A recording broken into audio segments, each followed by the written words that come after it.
Estamos no ano 5.785 desde a criação do homem no jardim do Gan-Éden, no jardim do Éden, onde Adão e Rava foram criados.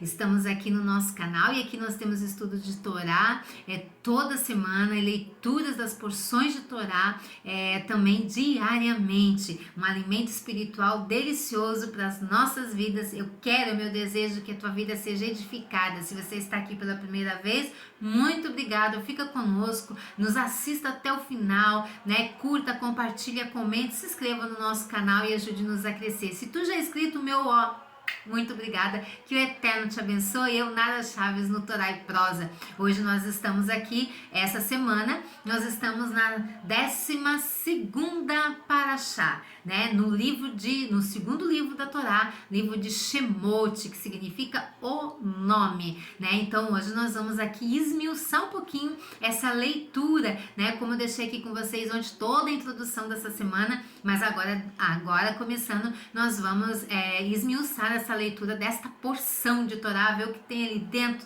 de gostoso para nós nos deliciar. E ela começa com Faraó escraviza os Erudins. Depois da morte de Yosef, é claro, a Faraó ali, foi embora, os descendentes ali e tal, e ele acabou escravizando o nosso povo lá dentro. Faraó, o rei egípcio que vivia nessa época, era um homem malvado. Decidiu ser cruel com o povo Erudim, resolveu esquecer que um judeu, Yosef, havia certa vez salvado todo o Egito da morte por inanição, quando juntou o cereal necessário para alimentar todo o povo egípcio que havia governado o país por 80 anos.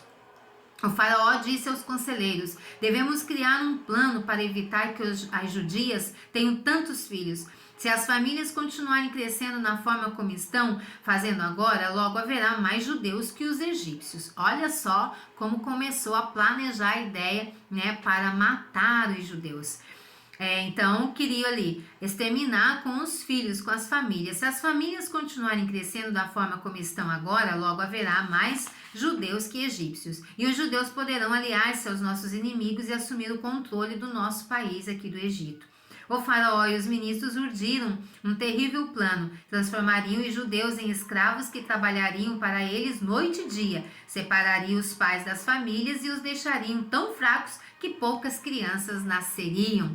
Mas como o faraó faria para converter os judeus em escravos? Como é que isso era possível acontecer? Ele e os conselheiros tiveram uma ideia maligna.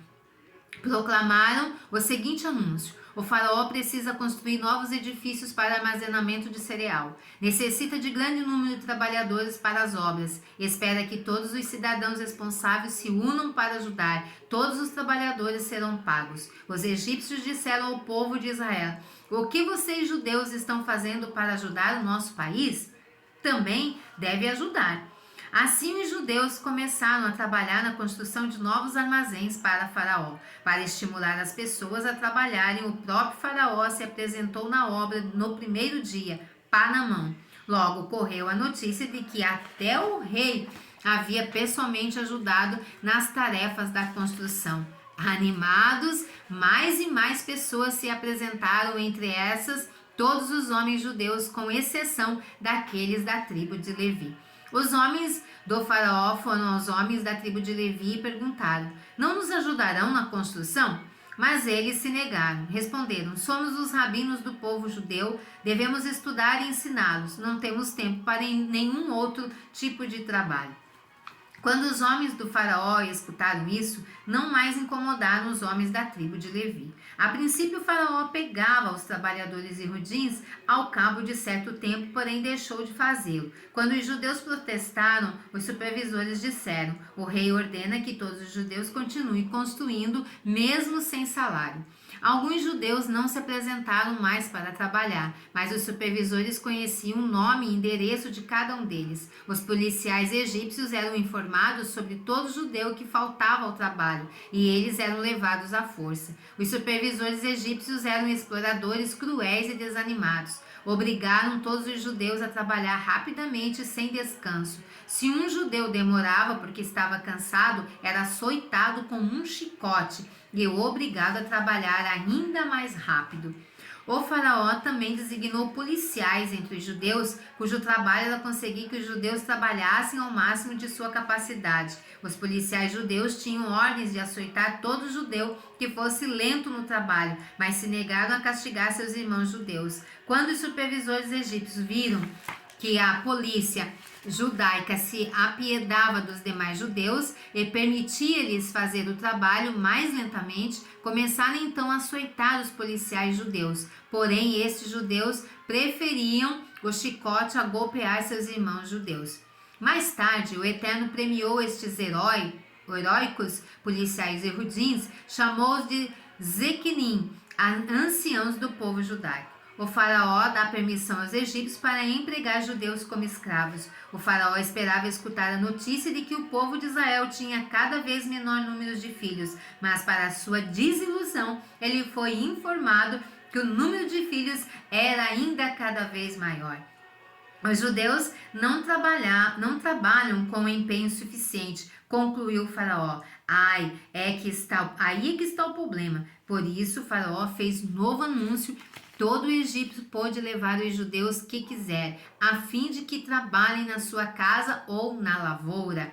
Os egípcios ficaram muito satisfeitos com essa nova ordem, pois agora podiam ter todos os escravos que quisessem para fazer seu trabalho. Um egípcio podia simplesmente dizer a um judeu: preciso de alguém para tirar as pedras do meu jardim, ou necessito plantar o meu jardim, venha comigo. E o pobre e exausto judeu deveria trabalhar para o egípcio à noite, quando terminasse o trabalho para Faraó. Porém, a esperança do faraó de que cada vez houvesse menos filhos para os judeus não se cumpriu. As famílias judias continuaram crescendo de tal modo cresceram que o faraó aprovou um novo decreto. A princípio, os homens do faraó forneciam aos judeus os tijolos para a construção.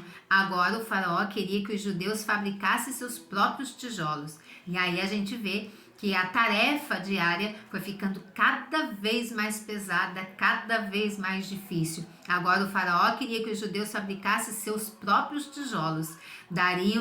Deviam reunir o material para fabricar os tijolos, exceto a palha, que seria fornecida pelo faraó. Esta nova exigência tornou o trabalho dos pobres escravos judeus muito mais difícil, mas os planos do faraó não tinham êxito. As famílias judias se multiplicavam cada vez mais. Quando o faraó se deu conta disso, urdiu um plano novo e terrível. De agora em diante, tomaria os cuidados para que todos os varões judeus recém-nascidos fossem assassinados secretamente.